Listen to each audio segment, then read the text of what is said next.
The battle for a Red Bull seat has taken a dramatic turn, and Liam Lawson is right at the center of it. With his future hanging in the balance, Lawson has finally opened up about being sidelined for Yuki Tsunoda, and his words carry a sense of frustration that can't be ignored. Just when we thought he would stay humble, it turns out things might not be as they seem. Now, with Felipe Colapinto's name also being thrown into the mix, the situation within Red Bull has become even more uncertain. After the Chinese Grand Prix, tensions have only increased. Lawson's disappointing P20 qualification in both the sprint and the main race has raised serious concerns within the F1 community. Expectations were high for the Kiwi driver, but the results have left many wondering whether he can truly secure his spot in the team. In response to this growing uncertainty, Red Bull has scheduled an urgent meeting at their headquarters in Milton Keynes. The key agenda: determining the future of their driver lineup and considering the possibility of bringing in an outsider like Colapinto. But amidst all this, Lawson has taken a defensive stance. He isn't willing to let his seat slip away without a fight, especially after Tsunoda's recent promotion talks. According to Lawson, Tsunoda's performance hasn't exactly been exceptional, and he made that very clear when he said, "He can say whatever he wants, but I've raced against him for years in junior categories, and I beat him. I did the same in F1 as well. It's tough, and I don't enjoy this situation, but I'm working as hard as I can. You can't afford to feel sympathy in this sport. I was his teammate in F3 and won. I was alongside him in Euro Formula and came out on top. Even in New Zealand, I did the same. And last season in F1, if you go back and look, every time he got a promotion over me, it wasn't exactly deserved. He's had his chances. It's my turn now." This is a bold statement from someone still struggling to make a mark in Red Bull colors. So what does this mean for the team's future? And is Tsunoda truly the better option? Lawson's words make it clear. He's not going to step aside without making his case. But at the same time, the pressure on him is immense. He's yet to break into Q2 since joining Red Bull, and with every underwhelming performance, the scrutiny around him only grows. Meanwhile, Yuki Tsunoda hasn't held back either. Despite facing his own challenges, he remains confident that he deserves the promotion, and his recent public statement added fuel to the fire. When asked about the possibility of stepping into a Red Bull seat as early as the Japanese Grand Prix, Tsunoda's response was direct. "Why not? I'm always ready." A Racing Bulls team member quickly stepped in before he could say more, signaling that discussions like these are best kept behind closed doors. But the fact that both drivers are now openly talking about their futures means one thing: the fight for that second Red Bull seat is far from settled. The bigger question, however, is whether the problem lies with the drivers or the car itself. Red Bull has a history of struggling to find a second driver who can perform consistently alongside Max Verstappen. Christian Horner himself acknowledged that the RB21 is built in a way that favors Verstappen's driving style, making it difficult for others to adapt. He explained, "Max prefers a car with a sharp front end, which makes it incredibly fast but also highly unstable at the rear. This setup allows him to push the limits, but for any other driver, it becomes a serious challenge to control. This is exactly why bringing in a new driver, whether it's Tsunoda, Hadjar, or even Colapinto, doesn't necessarily guarantee success. If the car itself is difficult to handle, Red Bull could continue to face the same issues, regardless of who gets the seat." While Red Bull debates its next move, Helmut Marko has stirred up even more speculation by mentioning the name of another potential candidate: Isaac Hadjar. After the Chinese Grand Prix, Marko openly discussed the possibility of Hadjar stepping up as a future Red Bull driver. Just weeks ago, Hadjar was criticized for his costly mistake during the formation lap in Melbourne, but after bouncing back with a strong performance in China, where he reached Q3 and was on track to score points before his team's strategy failed him, opinions have started to shift.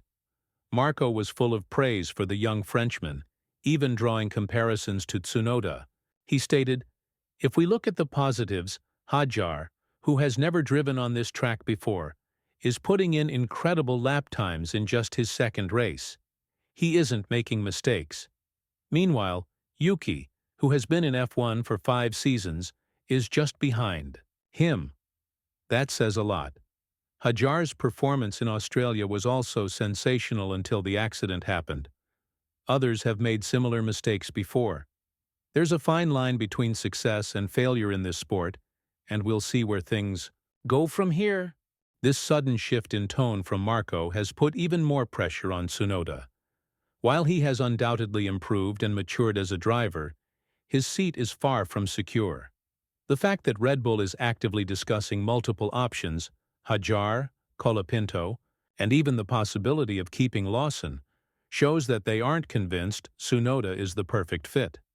Meanwhile, Verstappen has his own opinion on the matter.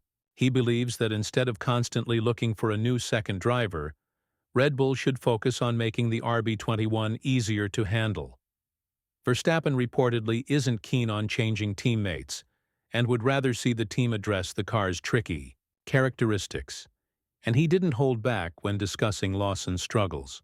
Verstappen suggested that the Kiwi driver might actually perform better if he were placed in the Racing Bull's car instead of Red Bull's RB21. He explained, "If you compare our team to others, the gaps between teammates are much smaller elsewhere. That shows just how challenging our car is to drive. Honestly, if Liam were in a Racing Bull's car, I think he'd be faster. I truly believe that car is easier to handle than ours. When I spoke to him last year, the gap between him and Tsunoda wasn't that big. Otherwise, the team wouldn't have even considered putting him in a Red Bull." With all of this in mind, the battle for Red Bull's second seat is shaping up to be one of the most unpredictable storylines of the season. The upcoming meeting in Milton Keynes could bring some answers. But one thing is certain: Lawson, Tsunoda, and even Hadjar will be fighting for their place in Formula One's most talked-about team.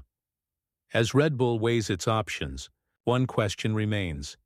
Does the real issue lie with the driver lineup? Or is the RB21 simply too unpredictable for anyone but Verstappen? Over the years, Red Bull has cycled through multiple second drivers, but none have come close to matching Max's dominance. From Gasly to Albon, and now the ongoing uncertainty with Tsunoda, Lawson, and even Hadjar, it's clear that filling that second seat is no easy task. Helmut Marko himself acknowledged that the RB21 demands a very specific driving style. He described how Verstappen thrives in a car that most drivers would struggle to control. The aggressive front-end grip makes it incredibly quick in turns, but at the cost of rear-end stability, which can be a nightmare for anyone who isn't completely in sync with its handling. Marko's words suggest that Red Bull's struggles may not just be about driver talent, but also about the nature of the car itself. Meanwhile, Tsunoda remains determined to prove himself, and his recent performances have shown significant improvement. His composure on the radio has gotten better, and he's delivering solid results with Racing Bulls. But is that enough? Red Bull is clearly hesitant to make a decision, and the fact that Marko is still mentioning other names suggests that the team isn't fully convinced about promoting him just yet. Lawson, on the other hand, has been vocal about his belief that he deserves the seat over Tsunoda.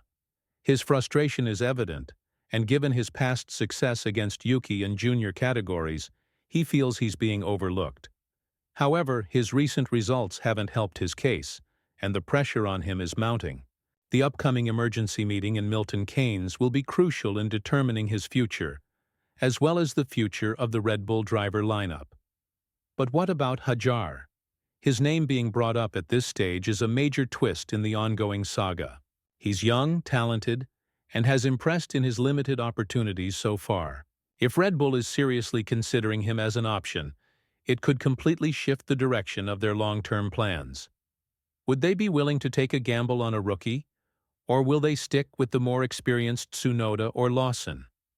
The decision Red Bull makes in the coming weeks will not only impact the careers of these drivers, but could also shape the competitive landscape of the team moving forward.